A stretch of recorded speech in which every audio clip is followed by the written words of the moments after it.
All right, guys, coming up on the Mania Podcast, we are going to have a few different things. We're going to talk about someone I wanted to apologize to, number one. Okay, so I got a comment. Me too.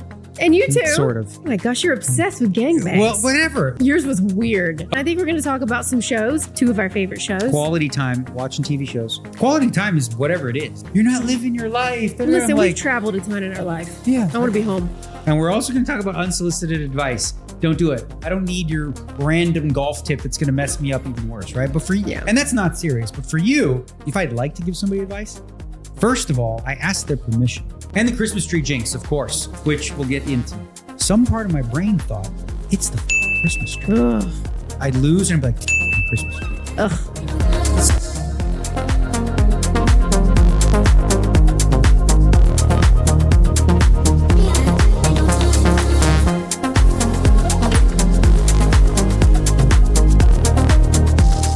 Baby. All right, so here's the deal. This is what we're doing. We're doing a show. We're doing a Mania Podcast. I always have to remember that you're going to talk really loud. It almost hurt my brain for a second. Should I come over there and give you a kiss since we fought last time? No, we're going to fight right now. No, we're not. Go ahead. Are we? No, but for fun. Just spit. Oh, God. Do your thing. Are we rolling? Okay. All right. What's up, everybody? Welcome back to the Mania Podcast. What are we, episode 4 already? Just before we, you're happy now that you got to do the intro? Because it's my right show. Before we started, right? It's like, I was going to say, listen, honey, I'll lead you into, what you want to talk about. You're like, look, I'm doing the intro. You think I need top billing where somehow, I got to do the intro? Yeah, usually. I don't care. I just had an intro. He's starting with a fight. I was going to start with a kiss. Okay. And you start with a fight. No, fuck it now. All right. Rolling. Right. Can I roll? Can I throw to you and then so you can get this off your chest? Yeah. Let me grab my phone. Because you said this morning you kind of wanted to do an apology of sorts and explain. Yeah, so go ahead. Okay, so I got a comment. And at first I was like, what? But it makes sense. A guy named Andrew Fendi SZ9465. Whatever. Not a fan of saying JS first and last name when talking cocaine problem. Sure, you might have asked permission, but was it really necessary to tell the viewers his full name? Didn't do the same when you're talking about your female friend. I didn't do it to her because I haven't talked to her, by the way. But I did ask him, and I think he's right about that. I text Joe and said, I'm sorry if it sounded weird because I played it back and it did sound weird, like he got me into drugs or something. And that's not the case. I was an adult and I wanted to do drugs. Yeah. It was all on me. And cocaine, he was right, it sounds a little yucky. Doesn't it? Yeah. So we also did shrooms and ecstasy and Molly and all the other fun drugs as well. And we had a blast. And Joe, I'm sorry if that was weird. Yeah, well, it's not like that. See, I didn't know. So I didn't say his name. And then you did. I'm like, oh, okay. I guess, you got permission. But I can see how it sounds like, the idea that, you're an adult, he made me do it. Yeah, never. Send me down the wrong path. I probably pressed to do it sometimes. So yeah. Well, anyway, so that was a memory. So she had her apology. And I have a bit of an apology myself because sort of, this, I wouldn't call this the hub of news, but we have community notes of our own, which is you guys in the comments, right? Who correct us. And one of the things that I'd said was, this woman was trying to sleep with 1,000 men, right? Oh, man, did we talk about this twice? Hold on. Yeah, we did. Okay. Yeah, twice. So the story I thought was she sleep with 1,000 men. Then I was like, well, wait a minute. People were saying that's not possible, blah, blah, blah. So then I was like, okay, we corrected. It was 100 men, right? No. Her goal is to break the record, which was set by Lisa Sparks. Get this. Sparks set the incredible record of having sex with 919 men in a single day as part of the annual World Gangbang Championships. Oh my gosh, you're obsessed with gangbangs. Well, whatever. So the American, I like how they write this part. The American fought off fierce competition from a rival who was the former world record holder, boasting of sleeping with 759 men in a day. It's actually impressive. She should be an Olympian. That's hard. Yeah. So see, so that's the thing. It was hard. So what I'm trying to do is so basically what she said was she gave every dude 45 seconds. Okay. That's it. So you come or you don't. I mean, obviously. It's up to you. So how many of them if you get there or not. Finish in 45 seconds? Well, I think if you get young ones. If you're towards the end, you don't. What if you get young ones, me? like 18-year-olds, just like in that movie American Pie? Well, sure. Everybody, when they're a kid, when you're a teenager, everybody just does I remember that scene very fondly. The American Pie with Shannon Elizabeth. Yeah. Who she just walked up to him and he, yeah. So anyway. Yeah. I'm just saying the ones towards the end, the 900s, they won't feel as much. So it'll probably take them longer and they're not going to get there. Yeah. So anyway, she had her apology. I had my apology. Yours was weird. Okay. Well, it's not even an apology. It's correcting the record, if you will. Yeah. What I wanted to talk about, which is kind of a lead, from talking about shows and movies is, last night we watched the finale of Dancing with the Stars. Woo! And your energy when you watch it, the discussion, you want to talk about it. It's like people think of quality time, right? And like how you spend it. And it's always been my impression that like quality time is whatever it is. Like it's whatever you make it. People like look at what we do because watching shows is quality time for us, right? And some people like that go hiking and kayaking and travel. They're like, you're not living your life. Listen, we've traveled a ton in our life. Yeah. I want to be home. Yeah. And it's like all these people that do that. It's like, have you ever heard of someone go hiking and not tell everyone about it? It's like a prerequisite. It's kind of like veganism. Went hiking today. I fucking never talk about it. It's funny though, right? Okay, that was a good one. You got me. But no, so like I noticed that with you specifically that like for you and I, like I think about, what do we do, right? And what do we like to do? We're both homebodies. Yeah. So we like watching shows. And you're all up about the Dancing with the Stars. Well, stuff. I'm into it. This season was just so much better than the others because they went crazy on TikTok, which I hated TikTok and now I'm into it. Because all the background info from Dancing with the Stars this week they killed it. And they did so many dances behind the scenes and funny shit. And it showed their personalities, which I like. Just like people like they want to see your personality. They only know you as a player, but now they get to see a little more like behind the scenes, right? We got to see that on TikTok with the Dancing with the Stars dancers and the stars, but a lot with the dancers. And I had a fucking blast watching She gives me all the scoop, all the drama. He used to date her and then they slept. They were married. And Gleb was sleeping with her and then he wrote this text. Gleb sleeping with everybody. He sleeps with everybody. He got the supermodel, right? That was like not a coincidence, I imagine. I auditioned for He's that like show a supermodel. I auditioned for that show. And this was an awkward moment. Might as well go into it. It was years ago. Okay. And I had a girlfriend and she was in the other room. Right. And I'm doing the Zoom call with the casting crew and they're like, they're interested or whatever. Yeah. And then they're amazing. Like, they asked me like, which one of the women, do you like? And I'm like, I don't know. I didn't watch the show. They like to know who you would be paired with. Yeah. Like, so I don't know what the deal was. Then they asked like, so are you single? And I'm like, well, I want to be. Oh my God. I didn't say that, but I remember when they said, are you single? I looked over there and she's like, oh no. What are you going to say about it? So anyway. It didn't happen. No, yeah. Like they said they loved me and all that stuff, but I get it. Like poker isn't exactly up the Disney alley. You know what I mean? Like as far as poker celebrity. I don't know. I think they branch out more now than they did when you got that call. Well, they had Anna Delvey on there. That's what I'm saying. Now like they would a criminal, which was a little much, I think. But hilarious we watched that to show. Me. This was funny because if you don't know anything about Anna Delvey, she's got a way about her. Like that's basic. It's low end, right? And so she gets kicked off the show. Do people know who Anna Delvey is? You need to roll into Anna that. Delvey. People will know. If they don't know, she was a swindler, basically. She's a swindler. Yeah. Okay. So she gets voted out or whatever. And Julianne Hough. Yeah. Okay, I was going to say Juliana. Julianne Hough says, so what can you take away from the show? And before she said anything, I go, nothing. And she literally says, nothing. And it was like so obvious. And it was so funny. And everyone was shocked. Even like Derek, everyone was like, oh my God. Everyone has something to say. You just say something nice even if you don't want to. She doesn't give a fuck. No, she's socially bizarre. Nothing. It's a really bizarre. But really, what did she take from the show? Everyone made fun of her. Everyone hated about her online. Yeah. She wasn't endearing. The whole idea behind her was this, right? So there's movies made about her, documentaries made about her life.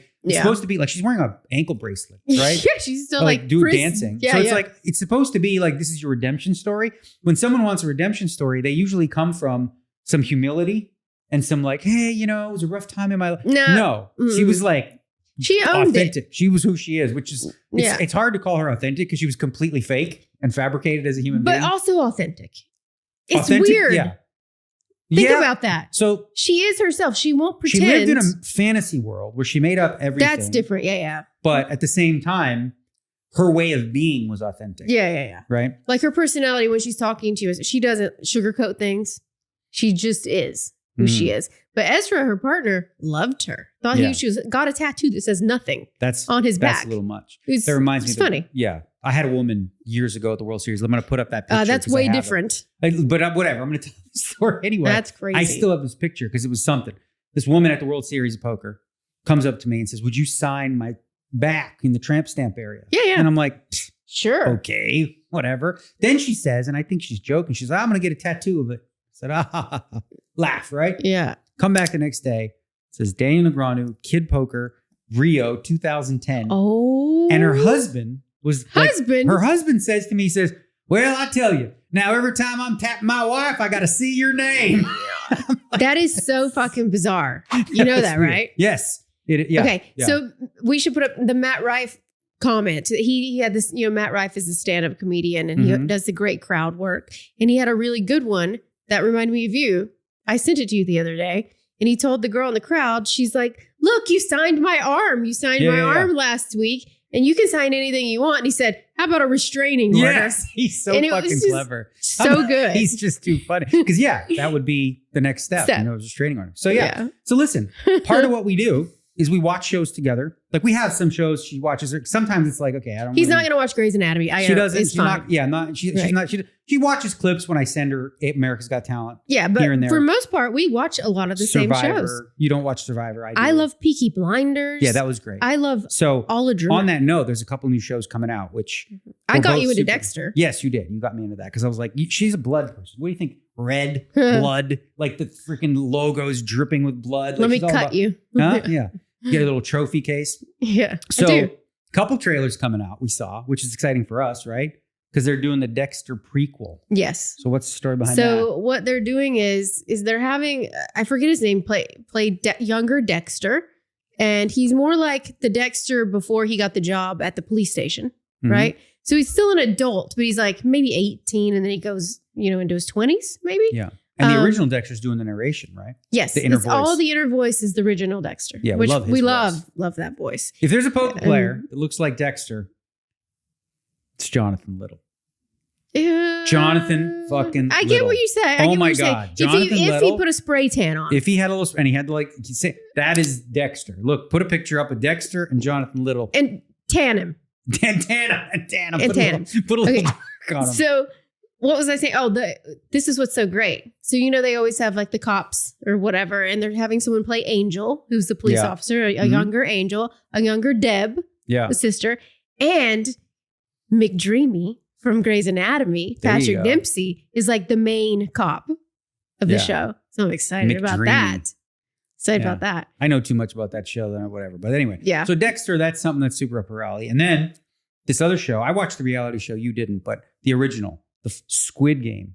I watched the original? No, I'm talking about you watched the original. I said you didn't watch the reality show version. Oh no, that's lame. That was pretty good, actually. Okay. But anyway, I wasn't going to wait. Was it real death?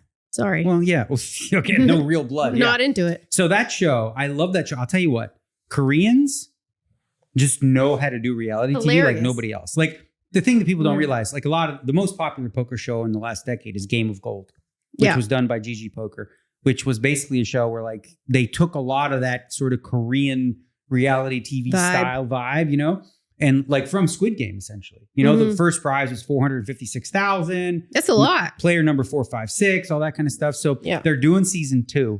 And I love that show for so many reasons because it's actually such a deep commentary on society and what people are willing to do for money. Right? Yeah, but poker players are different because you guys aren't willing to do as much for money. Well, not some of them will be. You know what I mean? It depends who and where you're at, right? Yeah. Like that's what's cool about the show is they get people from different stages of their life. Like the dude who's broke, the guy, who messed up his life, and they find the right people. Like they cast the show. It's not much different than what we actually see in reality TV shows. Like when you cast Survivor, for example, you're casting people that really are going to be a little crazy too. Yeah. Like you don't want all like nice, normal people. No. You want that person that's going to drive everybody nuts. That's why I always think they're lying. Like even with The Bachelor, when they say they do psych evaluations. Well, they do. And it's like, they do psych evaluations to see how psycho you are. Yeah, and the more psycho you are, the more likely you make it on the show. Yeah, it's fucked up. But they act like they do them for the other reason. Like, make sure everyone's fit. So our buddy David Williams. Yeah. He was on Game of Gold and he sort of had moments where he came off like crazy, right? Yeah, he like does real that bratty sometimes. And all that stuff. And he later said he was doing it. I don't know if I buy this. He said, I'm just doing that because that's what makes a good reality TV But he is character. good at that. And he wanted to get invited back. Okay. But I don't know. don't know how true that was because I've seen David Williams. We're going to go on a sidebar here. We love David Williams. We do. By the We way. have a fun story. Well, it was fun for me. I don't think he enjoys He this. fucking hates it, by He the hates way. this, We but had I'm this gonna at tell your birthday party. He does not love this story. Well, He thinks you were a prick. I got it. So That's let's what go. makes the story good. Yeah. We're going to Australia. It's a 14-hour flight. 14 to 16-hour flight. I don't know, whatever it is. Yeah, it's long. We're both sitting in first class. Hey, me and him next to him, right? So they bring us an orange juice. I got my orange juice right here. And then I grab something and my orange juice spills into his. We have these like on the side, there were these cup holders. Yeah. Where you can put your like bottled water or whatever, right? Uh-huh. So the orange juice kind of spilled in his cup holder. In the seat a little bit. Into his Right? fabric seat. So he was not thrilled with it, right? Uh-huh. And then he wanted to change seats. And I was like, no. Of course you would. I didn't change I would seats. lose my mind and make you change seats with me. But it was I'm like, not singing your wet it's juice. just you put the towel underneath. It was Nuh-uh. fine. Okay. No. But anyway, he was bitching so much No. that out of spite, I didn't change seats with him. And he said that it was out of spite. Yeah. I think he said, he was like, you were like, Only because he was being such a bitch about it. And he said the whole trip you're like trying to talk to him and he was like, he was fuck, not having it. He was not having it. Okay, that was fun. But like I said, that was I'm fun on for his me. side with that. What do you guys think? You Yeah. got to change seats. If you spill in their seat and it's fabric, remember Nick Schulman goes, orange juice. I know, but it was dry by then. Like the stewardess, can you say that anymore? No. I don't know. What is Fucking flight attendant? Yeah, but didn't we used to call them steward and stewardess? Yeah, but I don't But know not what's anymore? right. You I can't don't know. ask me. Not that I give a shit. I Anyway. don't know anything about Yeah. it. But yeah, I mean, it was clean enough. Anyway, I thought that was fun because he got, he's like, But he said you were egging him on because after he's that. a prima donna. Yeah. He is. He knows it, right? Like he's just that guy. He likes to look good. He's that guy. Remember when he was playing NBC and he had the diamond toothpick? Yeah. He's got style and panache, but I think the diamond toothpick was like another level. No, he that does was like, have style. yeah, but the diamond toothpick was a little much. He always has a new haircut. Yeah, he's all, Yeah. he's fresh and keeping good. Fresh. Yeah. Okay. What else were we talking about? I wanted the to show? talk about, so the shows, obviously Squid Game, Dexter. That's going to be some more QT for us, but we're going to have to wait on it because I'll be in Bahamas. And they take forever to come out. But this one is This one- December. yeah, and it's every week, right? Squid Game, I don't know. No, they're going to do it weekly. It's gonna When? be- it starts on December.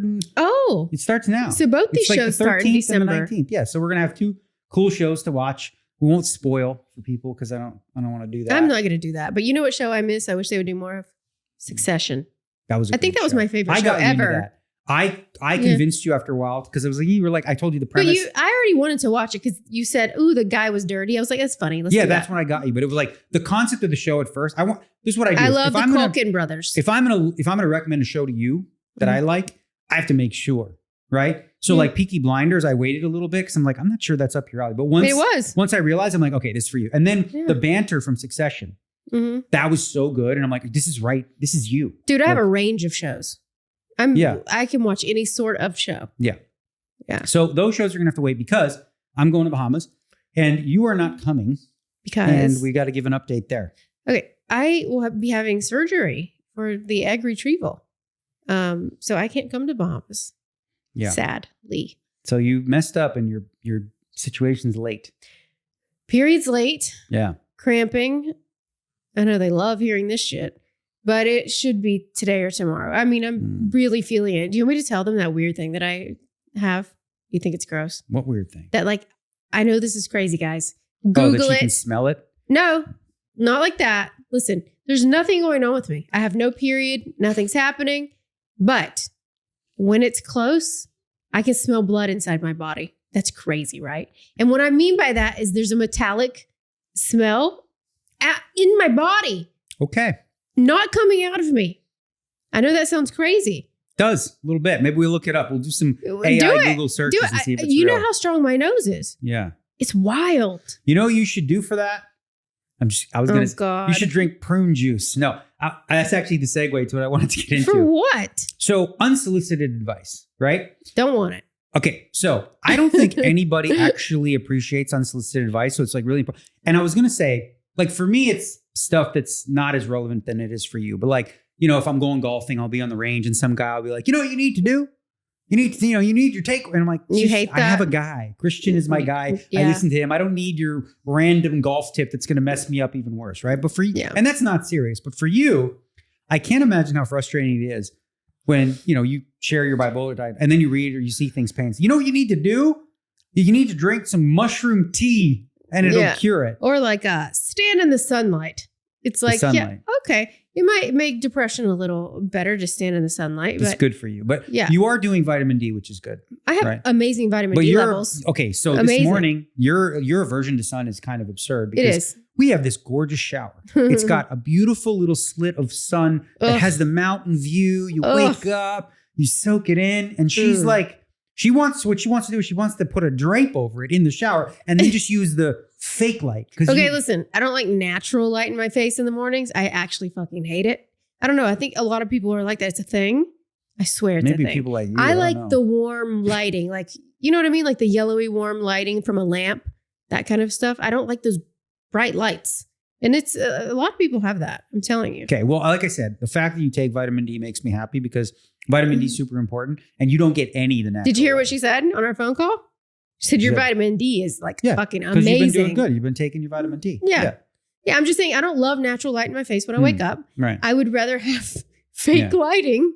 But back to the thing about unsolicited advice. I think as general rule, and I'm going to give some unsolicited advice to not give unsolicited advice. Yeah. Like generally, you've done therapy. I did that course many years ago. But I also study my problems so much. Right. So it's like so ridiculous for some. It's kind of like some random who just plays 1-2 says, Daniel, you shouldn't bluff that spot. You should play tighter. Exactly like that. What do you know? What do you know? Like you don't know anything about what I deal with, but you do. Because obviously anything that people come to you with is like, oh, I heard this cinnamon. If you put cinnamon in your tea, it'll regulate your moods. And I understand some people have good intentions about that. Most people do. Who doesn't? I know some people are dicks, but yeah. I think most people that are, this is the thing. You have to sort of like appreciate when people are giving unsolicited advice, they think they're trying to help you. Yeah. They're like, I have the solve for you. And it's normal, right? But for you get because you actually get, and sometimes people know you get pretty pissed off when people give you. But you know what I've noticed? A lot of people who listen to the show who have bipolar get it. Yeah. Have you noticed? They get it. They're like, oh shit, like I feel the exact same way about things like that. I do the exact same things as you do. And it's like, these are traits that most of us have. Yeah. And you can't get rid of it with tea. Yeah. And you can't get rid of it going on a walk. There is a group of people, and I'm more from this camp, but I'm not there because I'm with you. But I won't name this person, but this person actually believes this. He sort of believes that there's a solve for everything with a natural diet or something like that. I don't buy that. I don't believe that. Where was I going with that? But so I do come from the idea that, there are ways, but I think for you, when people come at you with that, it just when your brain chemistry is off, it's kind of offensive in a way, right? Because it's like, oh, wow. Yeah. Great idea. I'll eat carrots. Okay. Because here's the thing. There's a big difference in say someone who has situational depression, right? Yeah. Someone dies in your family. You're going through a divorce. You're sad because work's not going well. There are situational depressions that you can get out of by doing certain things. Maybe you exercise more, you go on walks, you get sunlight. But when you have a serious disease, when it's like bipolar and your chemistry is just all fucked up all of the time, it's not situational anymore. That's called chronic. And there's no way out of that. I'm going to ask this not because I'm asking this, okay? Just get me, because I don't want you to yell at me and get mad. I'm going to yell at you. I'm going to do this from the devil's advocate perspective, okay? For the people that might say this. They may say, okay, do you ever think that you use your bipolar diagnosis as a crutch, right? Oh, because you read that? No, I didn't read that. I'm just saying it's like a thing. Do you think some people might think do you think you ever use it as a crutch to say, well, I'm not going to do anything today because because of my diagnosis. No, it makes me sad. That makes me sad because I want to do things. Yeah, because you remember you said before you didn't want people to think that you're lazy or anything like that. Yes. Because I think people, here's the thing. People that don't have, what do you call them? Neurodivergent? Would you relax, buddy? Yeah. People that are neurodivergent, which basically means don't normal. Have, whatever that means. I don't want to be normal.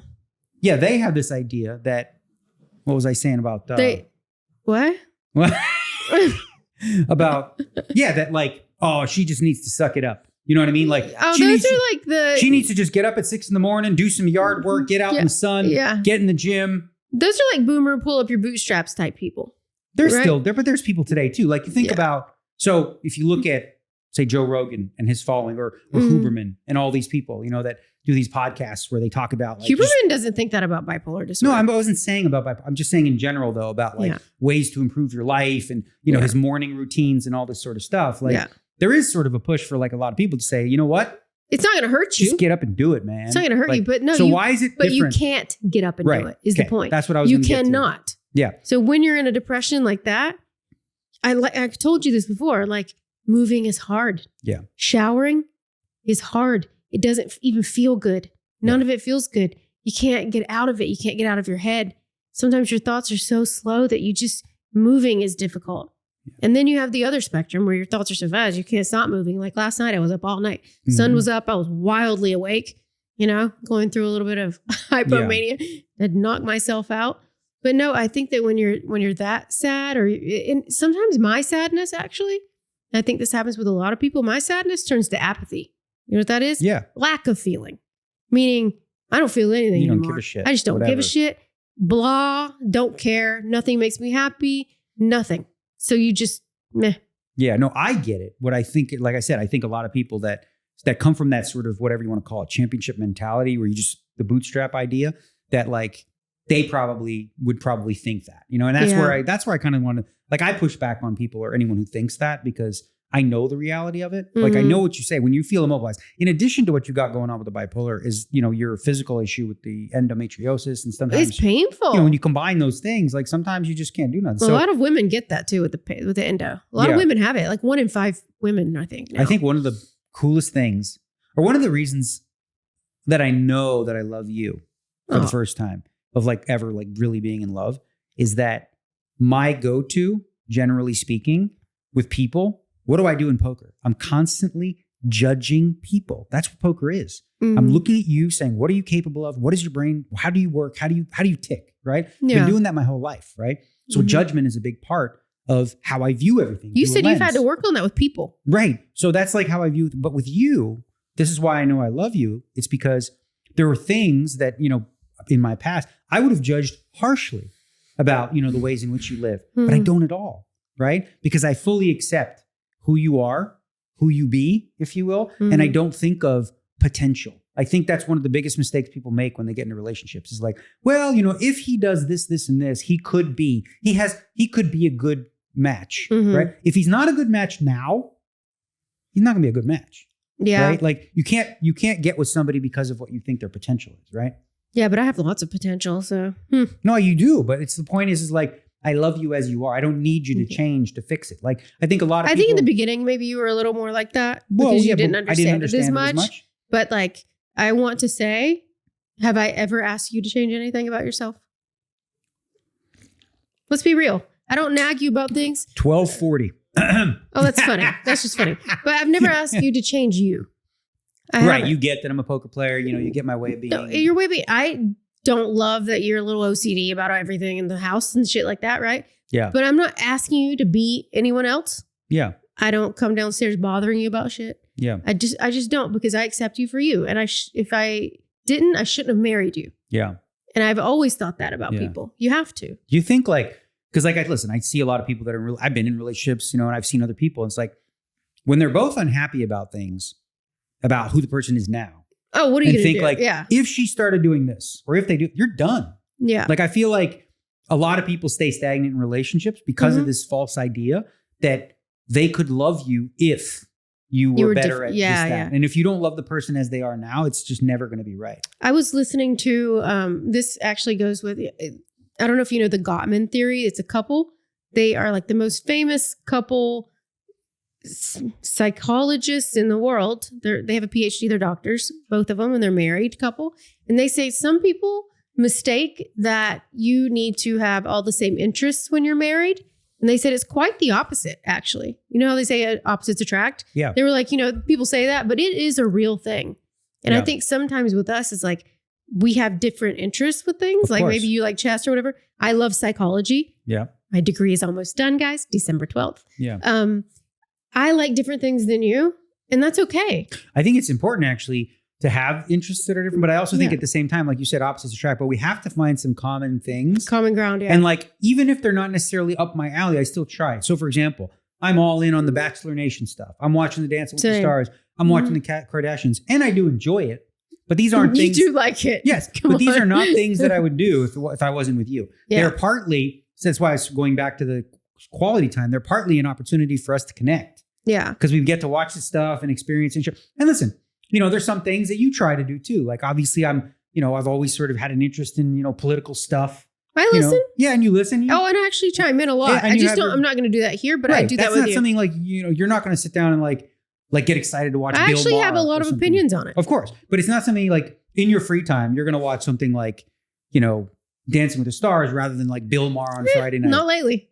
What? I've been watching a lot of interviews lately. Like, You've been listening to podcasts. Yeah, I've been listening. I listen to Rogan because he has really interesting guests. That's why I listen to him. Yeah. I listen to Bill Maher, the one where he drinks with the Club Random. the club. I listen to that, not his normal one, but I listen to Club Random because he has fun guests on. Yeah. Right. For me, it's usually about the guest. You like that format better because like I think do. like Yeah. he has two shows for those that don't know. He has, Real Time, which is a political show basically, where he has like one he does a little intro. He's actually multifaceted. He's kind of talented because not many people can do It's very this. smart. Where he does an intro, which is comedy. Then he does a one-on-one interview. Then he has a panel. Then he has a joke. And then he has a monologue at the end, right? Like that's very, I remember where there was I've someone watched that with you. Yeah, there was someone in poker who wanted to do a poker version of the show. And he actually said that in poker, like I'm somebody that could do something like that, but very few people could because it's not easy.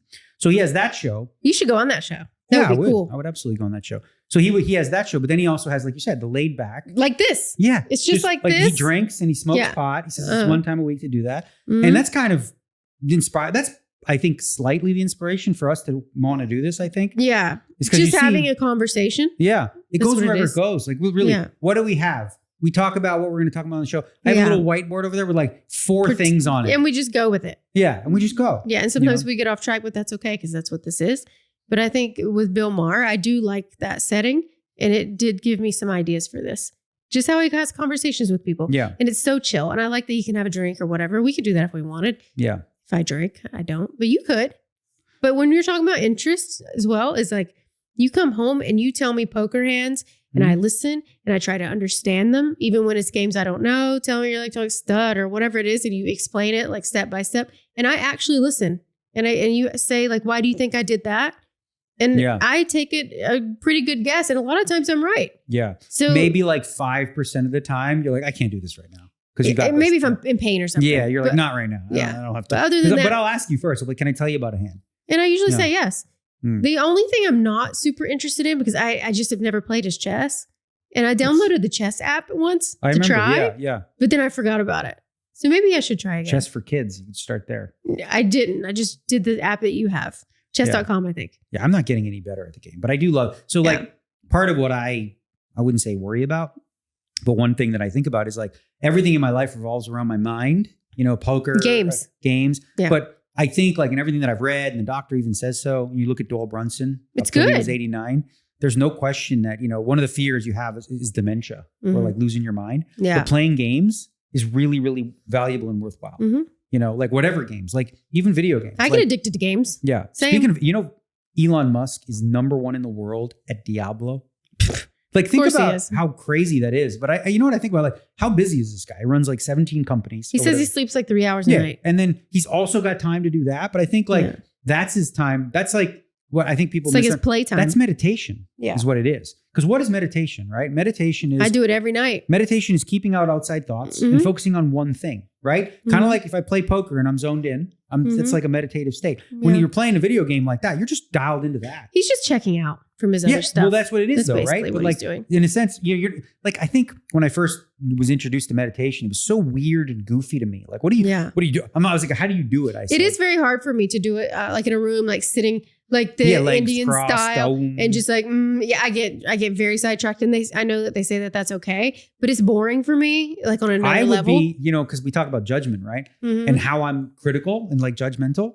And like when I was starting to do the meditation stuff, I was judgmental of myself because I'm not doing it well. You know what I mean? Like, I'm like, all right, I'm going to crush this. You know what? Hold on. I'm like, I'm going to crush this meditation, bro. I'm going to only think about this. So and my mind's not going to wander. And then my mind wanders and I'm like, fuck, man, you screwed up. You're not doing it. You're not good terrible at this. Yeah. I'd be like, I'm not good at meditation. Like that's so dumb. Right. Yeah. And then I finally learned it's like, it is what it is. Like I lay in the red bed, put the goofy music on and if my mind wanders, I think about stuff. I also listen to sleep stories that make me do it, like have a meditative state. On Calm, they have meditations, but they also have sleep stories.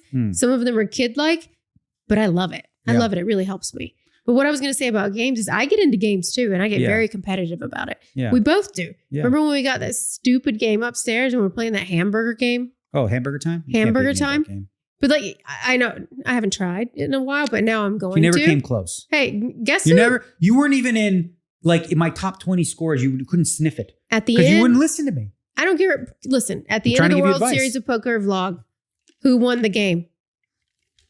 Who won the game? I did. No, you know why? People made a comment. The World Series wasn't over yet. Just because it was over for you that day. So it wasn't you still never beat my B score. I beat yours. I said we can go 50-50 out on that one. Okay. But anyway. But see, that's what I'm saying. Like, I love games as well. She gets competitive, yeah. Yeah. The one thing that's crazy, and I think most people would find this surprising, is when I'm exhausted and I'm like, I want to unwind and I want to relax, I play chess, which is so backwards. Nonstop. I think a lot of people think that like, well, why would you want to, mentally drain yourself? Because for me, it's just like, that same idea of just like zoning out and just focusing on this thing. I read. I like to paint. Mm-hmm. I like to sketch, which I haven't done in a while. Yeah. You got interest. But yeah, so my brain, let's go into that because, we talk about yours a lot. Yeah, let's talk about your brain. What's your fucking problem? Exactly. Someone said, a few people asked that. Yeah. Did you see that in the comments? Even though people were coming after me, a lot of them asked about, like, they were like, why are we always talking about her problems? What's Daniel got? Okay, what's he got going on? We'll get to some stuff. I play poker for a living, right? Yeah. I've been doing this for 30 years. And we just put up our beautiful Christmas trees. We had our nice night of doing 3 trees. We have one beautiful tree. So we first got this one tree for the main. She got the biggest tree. It goes in a mall. We have a loft that's like 100 feet tall in our living room. Yeah, it did not. It would have gone there. But in front of the TV? I know. So that's the problem. Like we didn't have a great place to put it, but it would have fit because it goes that high. But anyway, so I got like a mall tree. But it's beautiful. We put it in the courtyard. Yeah. Then we got a normal sized tree for there. And then we got the one upstairs. The skinny one in the bedroom. Okay. But before we moved into this house, we lived, at the other place and she put up a Christmas tree. Right. And she loved it up. The white tree. And, she was not really big on, she is like, it's the warm lighting. But it's, if you put meals in the fridge, they'll stay in the fridge unless something happens. Hey, so also, that's not the same thing. Tree up. I would leave these up all year. I understand, Christmas but you know trees. What I mean? It's the same. So, you put the Christmas tree up. You're supposed to take it down by what? January I know, but that's not the same thing. I want to say that. Okay, I get that. I just like Christmas trees, and I would leave them up all year because they make me happy. Right, but then it's less special. Meals don't make me happy. Yeah, but it's like, oh my God, I would so be vehemently opposed to this idea because what you do is this. You want the time to be special, right? I do, I know. So you put up the lights, you do all this stuff. If you do it all year round, it ceases to be special. I get it. I'm just saying I love it that much. Yeah. So we had this thing where the white tree. So we had the tree up, right? And the tree was up all year. And this is where your brain. So as a poker player, I am not superstitious. I don't buy this shit. I don't buy any of that voodoo or whatever. Yeah. Hold on. But I went through a run of like being all in, and like losing at an insane rate for such a long period of time. Yeah. Some part of my brain. It put me into depression too, by the way. Some part of my brain thought, it's the fucking Christmas tree. Ugh. Because someone said, people were saying it. Someone said Christmas trees are unlucky. Yeah. And here's the thing, I never would have thought of that. After the beginning of the year. I never would have thought of that. But then here's the thing with how fragile the mind is. I never would have thought of this. It never would have. But once someone put it in my brain, they planted the seed. Yeah. Now when I'd lose a hand, I'd have aces against fucking ace 7 offsuit. And I'd lose and I'd be like, the fucking Christmas tree. I know. So now it's like, I think they say it's like January 7th or 8th. You should have it down by then. You're right. So we've done that since. And then you got me the rocks and the crystals that you were all obsessed with. All the because you felt like you were cursed. I did. And I was trying to do little things to take it out of your mind. Yeah. Which I'm going to be honest. Not my beliefs. What? All of that shit. Like, I'm not about jinxing. I'm all like, you make your own luck is my, you know what I mean? In certain ways. But it could be placebo too. Yes, it can. Yeah. Definitely. Like I'm a big believer. I read a book called Placebo actually. It was actually kind of interesting. That just proves that if you believe something is helping you, then it likely helps you because you've changed your mental state. Agree.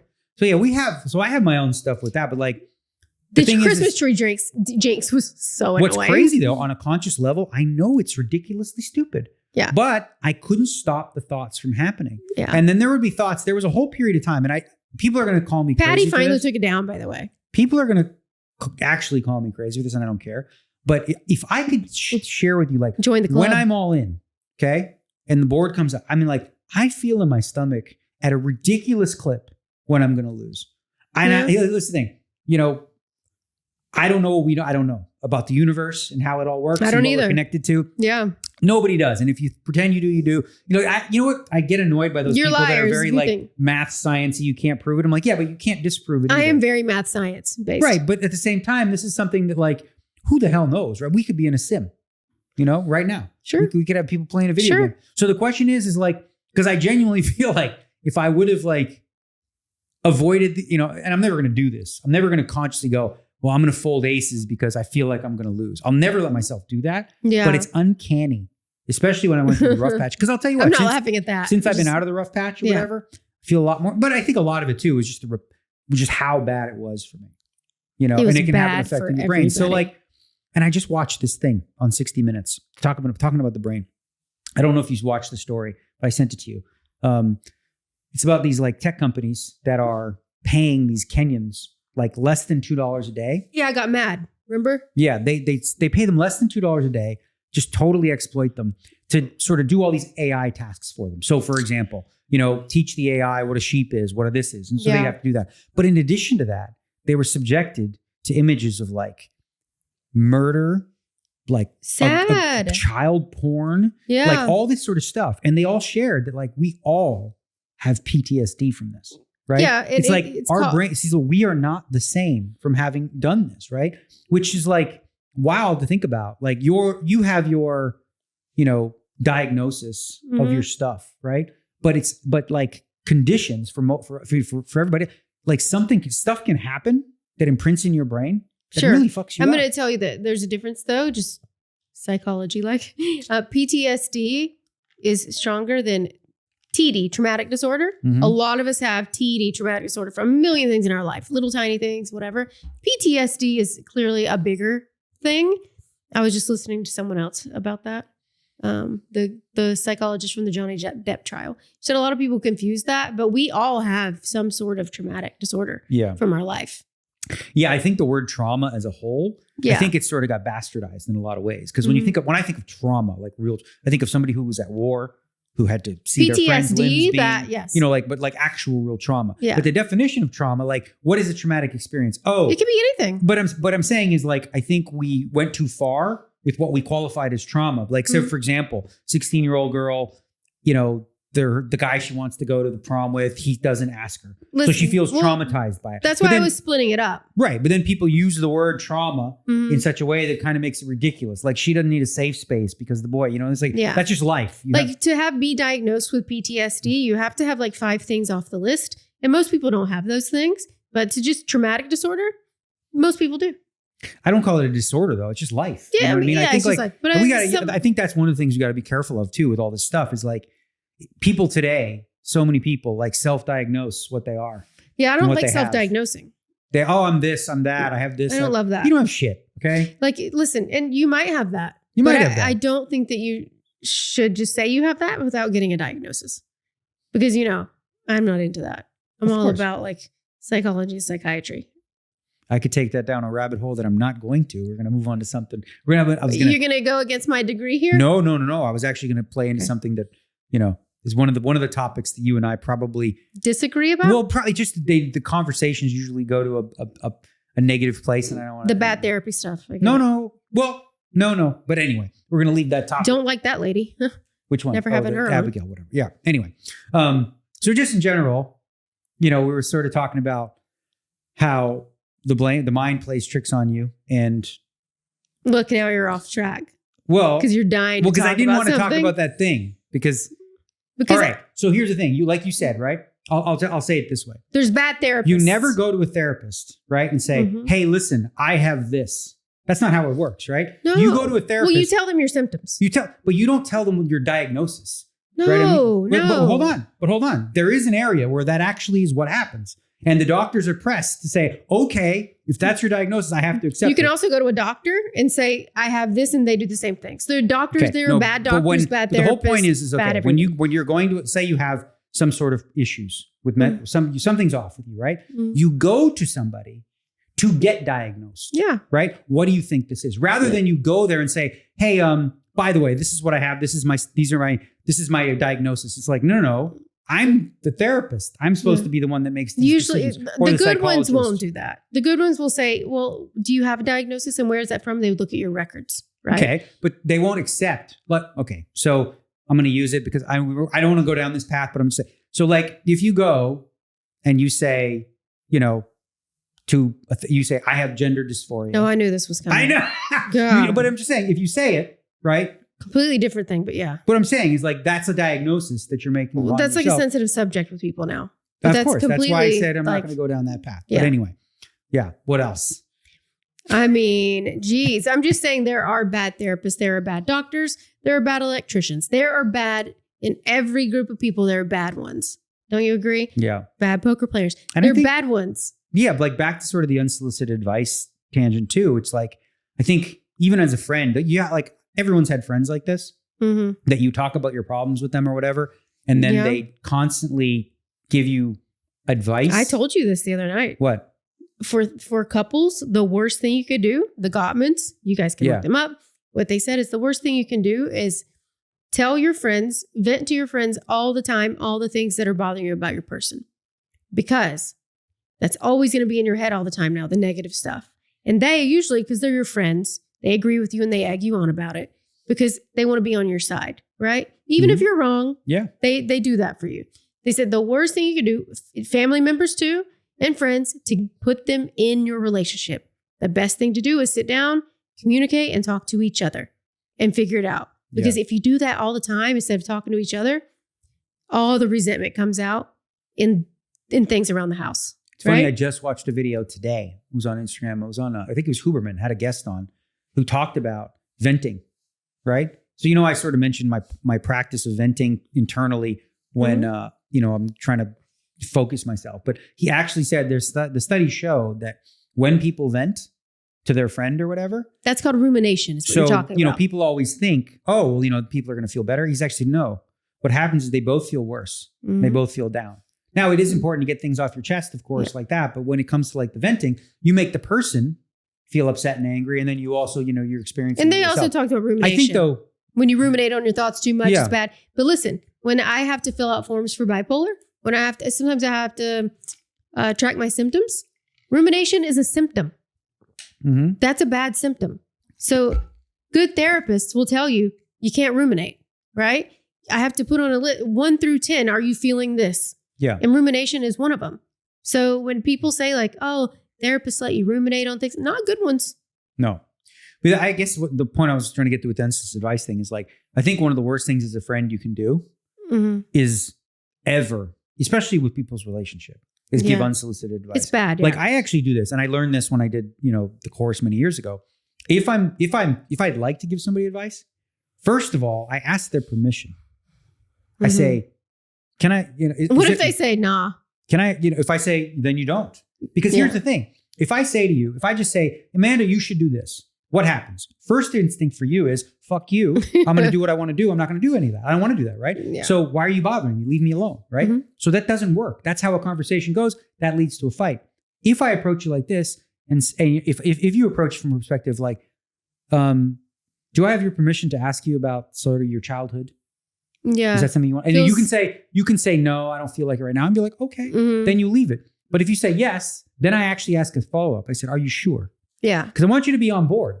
Because what that does is it's disarmed you now. So whatever I say, you're not going to take as defensive as you would have if I just blurted it out. Of course. Right? Yeah. And like as far as a way of speaking, I think like if anybody wants to learn how to be a better friend, I think that's just that subtle thing. I think people appreciate it too. See, this is therapy stuff you're talking about. Of course, but it's also where I learned it when I did the emotional intelligence course, Choice Center. Is a lot of therapy stuff. Yeah, it's very, it's very transformative. It's all about, how to converse, how to, speak. I'm just saying, when we speak that way. That's how we talk to each other. And most people don't. And I think when you're talking about venting to your friends too, that's also a younger thing. I did that lots in my younger days. You vent so much and you get yourself so worked up with your friends and they egg you on, then you fucking hate each other. I got one for you probably haven't heard. Or maybe, I don't think you've ever done this one, but it's a listening exercise. Okay. It's kind of mind blowing how crazy, how it works out. Okay. So the exercise is this: 2 people talk, right? So basically I ask you 4 or 5 questions. You know, what's going on in your life? You know, what are your roadblocks? That I'm just going to ask the 5 questions, right? Yeah. You're going to speak for 5 minutes. And as we speak, my job is to give you no facial expression. Because what happens is, let's say you start talking. You start leaning into people. Well, you start talking. And I go, well, like that's called mirroring. Right. So then I start to nod and all that. So what that does is it stops you from going deeper. What you'll find, if you've never done this, try this. What you find though, is if the person stays and doesn't speak, you're looking for that sort of thing. You don't find it. So you know what you end up doing? You go deeper and deeper to answer the question. Yeah. You want a reaction. Everybody does. Ultimately, when you think of coaching or therapy or whatever, the bottom line is the best person, the person most capable in giving you advice is your internal self. Like therapy, they don't give you advice in therapy. Exactly. They're not supposed to. No, do you know what I'm thinking right now in therapy? Her face is always just still and That's normal. The way it's supposed to be. She never goes, yeah. She does. She just lets. See, then she's good. And then she asks me how I'm feeling. But she asked me like how I got there and how I'm feeling and why.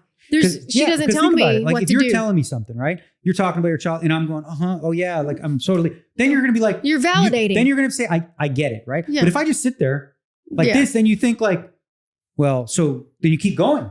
And then when you keep going, it's when you dig. Because the thing is, we all have brains that work for the most part at a surface level. And we rarely spend a lot of time going super deep. I hate that. What? Surface level. I'm just saying, but like most of our brains work on a surface level. And like, we're not, like we don't go that internally deep and we don't blurt it out. There's another exercise that I don't want to share because it'll ruin stuff for people. But there's certain like exercises and ways in which like listening exercises. One of my favorites, another listening. This is actually, I read this in a book, The 7 Habits of Highly Successful People, where I wish everyone did this, but let's say 2 people are in a disagreement, whatever the case is, you can make a big issue or whatever, like name a subject, right?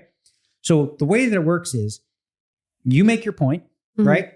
Now, I have to repeat back to you what I just heard you say before I can make any point. I know this. Yes. This is beautiful. Because what you end up have happening, let's say the most controversial topic. That means you're listening. Right. That's called active listening. Right. And then what happens is, you end up having 2 people finding common ground. Yeah. Like take the extreme. I'll use a big issue, abortion, right? You have people on both sides of this topic, right? So when you handle it in this way, what do you come out with? Like you come out with some common ground of like, well, we don't want this to happen. We want this to happen less, you know, whatever the case may be. It's like it decharges the thing because the truth is most of us, when we speak to each other, we're like a lot of people, they're just waiting for you to finish. They're not listening. To what you're saying. Yeah. Oh, you did see the eyes she just did there? I know. Like she's talking about me. God. You have trouble active listening sometimes. Sometimes. Who doesn't? Yeah. Who doesn't? Yeah. I feel like you sometimes you're in your head a lot when I'm talking and that's okay. It does that. See? Yeah. I'm sure he's done this today even. What are you doing, buddy? I feel like you're in your head a lot. Like, and I can usually tell. So I'll just say a really fucking weird word to see if you're listening to me. You do that. You'll just say pussy. No, yep. We'll be like, so I was telling you about this psych course and what my, my assignment is. And what do you think about this and that? And you're going, and I can see your eyes are like a little squinted and you're like nodding, which I already know. No, not when you're falling asleep. Like you're on the couch and you're kind of nodding a little, but I know you're thinking about like a poker hand or something else. I know it every time. And I'm like, and then we had this assignment and it was like about pussy and like, and then it disarms you and you're like, what pussy, what? That's like the only thing that'll do it. And then I'm like, see? Have you seen those videos? Have you seen those videos? These ones I think are funny where like the husband or like the boyfriend and girlfriend or whatever, like the girlfriend's sleeping on the couch and the boyfriend wants to like, see if she's fake sleeping or whatever. So he'll play this recording of a girl going, hey babe, is your woman still there? And then you watch them go, what? Like Undertaker. They go, like, ready to fight. Yeah, you ain't sleeping. You know what I mean? Yeah. But we do good. I think overall, partly because this is something you study with psychology, getting your degree. And I go to therapy every week. And you go to therapy. And I've also read a lot of books on the topic. I enjoy it. And I did the course myself. It's like, I think that prepares us better to communicate. Unless we're not perfect. Like I'm not saying, we're not perfect, but we do pretty damn good. I think we do better than most. Oh, of course we do. And I also want to say that I saw some people say like, usually in therapy, and I do agree that like I say a normal person who's going through some bad shit in their life, right? Yep. There when you go to therapy, there should be a plan of an end, like where like you're trying to get through this thing. They make a plan and say they're going to be, let's try this for 3 months and see if we get through it, and like that, and it doesn't go on forever, sort of thing.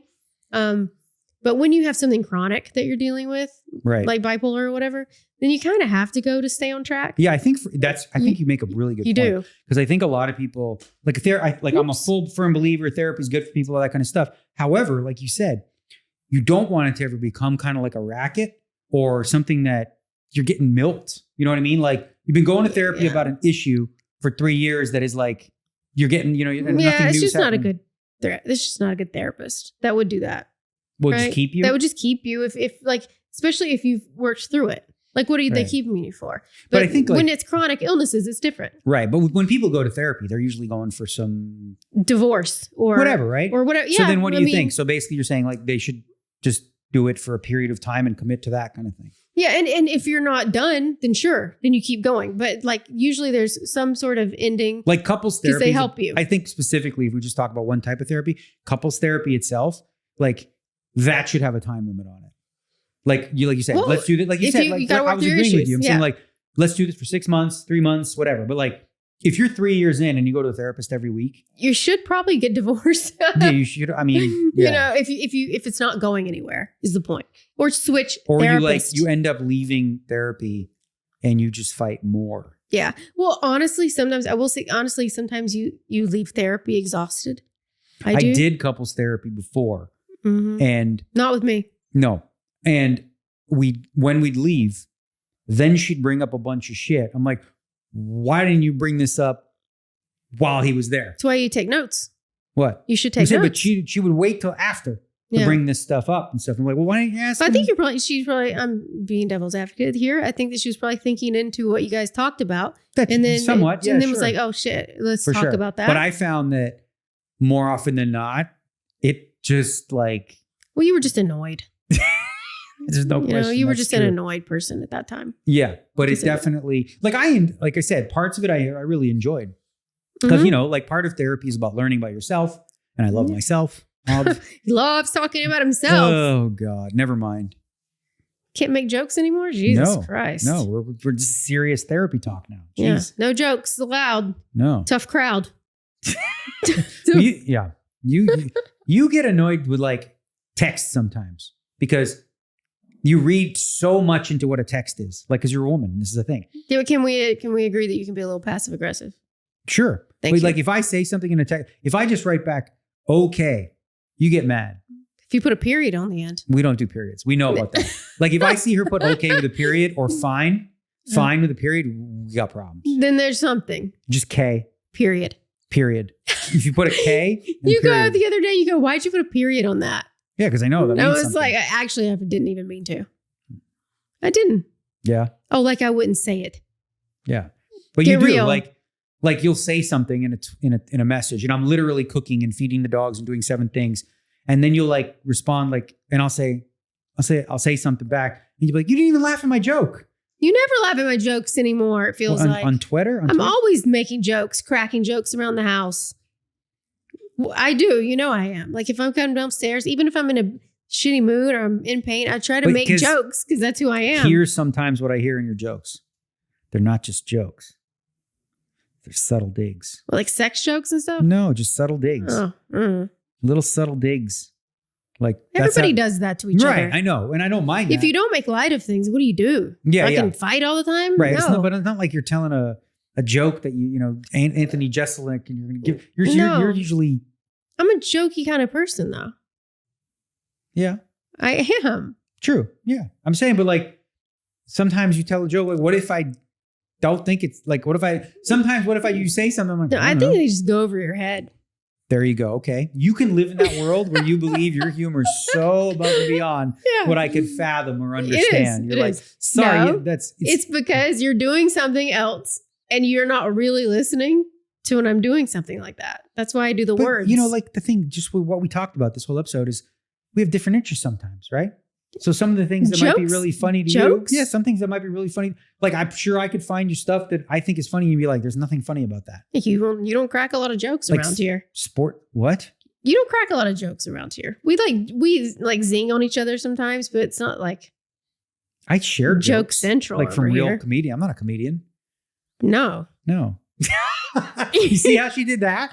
Okay, so that was her way of a joke, but it's also a dig, right? You're She's not like, a comedian. no. You can be funny, but you're not a comedian. Right. Probably same with me, right?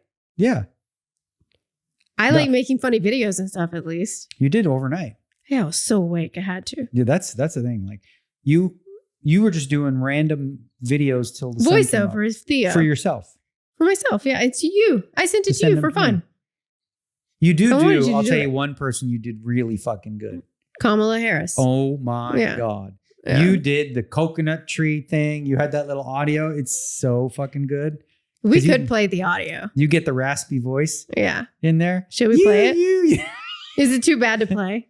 Well, you can play it if you want. It's good. I think it's funny as shit. I mean, you sounded a little drunk, which is probably Well, because she apropos. sounded a little slurry at the 'Cause, time yeah, when she that's said it. kinda- So I think there might be something to that. But again, we're not getting political on this show. yeah, but I mean I just did how she sounded because I thought it was a funny clip. it was a funny clip.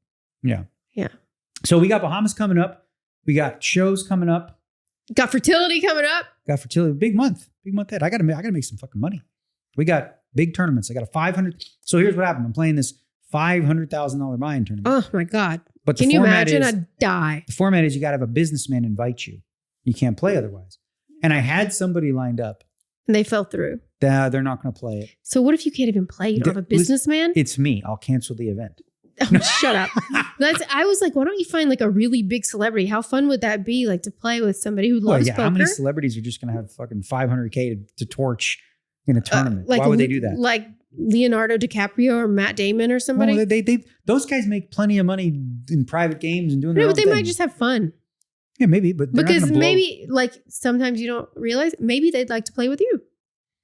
Yeah, sure, but like anyway. So I'm not. Yeah, we talked about this before, but that's not. I'm looking for. There's a list of business guys who play poker. You know Okay. what I mean? And I'm Okay. sure I'll get in. We'll figure it out. But So who would you like to play with if you could play? I mean, listen, I don't really care all that much. But typically, what happens is the pros and the businessmen like swap a little percentage or something like that. But anyway, Mhm. on the note of going to Bahamas, it's like weeks away, Yeah. and I already have a grocery list. Oh, what I'm gonna he's probably buy. already packed. I'm basically mentally packed. Yeah. I have lists. Yeah. This is just like how different, this is how I work. And Yeah. but like you mock it sometimes, which is fine. No, I'm 'cause just it can be because extreme. it's funny though. I don't care really. Right. It's a but joke. it actually makes me far more efficient. Yeah, it makes You you know what I happy. mean? Yeah, it makes me happy That's to fine. be regimented. Like right now, this month Yeah. of November, I'm proud of the fact that, the whole month Mhm. I stuck 100% to my diet and exercise plan. Yeah. I lost 6 pounds, right? Mhm. Which, and literally, this is my training for. No, he has really great willpower about these things. Yeah, good discipline. It's good. And stuff like Yeah. that. But yeah, so I don't mind that you mock it a little because sometimes it can be silly and extreme. Like Yeah. the shit that I do. Like, oh yeah, you I make literally- crazy lists. like I mean, I have to write down all the fucking things I'm going to buy Like at the grocery food? store now. yeah, But when I do that, I perform much better. that's good. I'm not good. See, that's where I'm more like, you come from dealing with an emergency really, really Oh, well. I also deal with chaos. Yeah. Yeah, Mhm. you deal with an emergency really, really well as it's happening, right? You're one of those people. Which, Yes. You know what? I'm calm in chaos. I'm the one Yeah. who like preventatively thinks about an emergency that might come and tries to Yeah. prepare for them before and they when happen. it happens, you fucking freak out. Like, let's be honest. Like, say the dog is having a seizure. I freaked out one time. No, but you're like, you handed him to me. You just had upstairs at the old house. You handed him to me. No, I brought him up in the bed to see if he could walk. Because You're like, that's oh when my he God. hears I'm like, what I this was disease- scared too, but I'm calm in a chaos. Yeah, just because your am. life is chaos. Probably. I mean, I'm sure it has something to do with like how I grew up and stuff. Like with big things, say like you got really hurt, like you did with your hand at the World Series that time. It was really Oh, cut that up was and messed up and it was a big deal. And I was very calm about that and helped you and I wasn't. cleaned you up. But I was in pain because you were putting that iodine shit on my hand. It wasn't iodine. but Whatever yeah. the fuck it was It bad. was like peroxide. You would know. Like You wouldn't crazy. understand pain. Okay, just what I'm saying. Right? Like you wouldn't understand the kind of pain I felt because you couldn't Mhm. possibly relate. And that's it. And that's on that note. Huh? That's it. What? Are we done here? I think we're done here. See you guys next time. See you later.